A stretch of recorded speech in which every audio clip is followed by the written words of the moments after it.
నమస్కారం ఘంటారావానికి స్వాగతం. ముందుగా ప్రధానాంశాలు. పంచలోహ విగ్రహం అమ్మకం గుట్టురట్టు, డబ్బులు చేతులు మారుతుండగా పట్టుకున్న బెజవాడ పోలీసులు.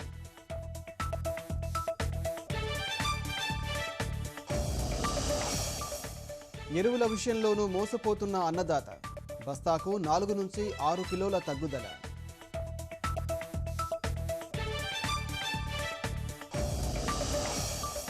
విశాఖ మన్యాన్ని కప్పేస్తున్న పొగమంచు, ఉదయం 10 దాటినా కనిపించని సూర్యుడు.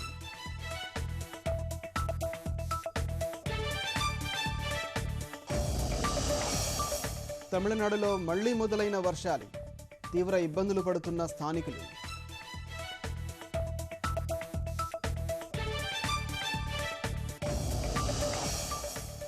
టెస్టు చరిత్రలో మొదలైన గులాబీ బంతుల శకం, కొనసాగుతున్న Australia New Zealand day night test.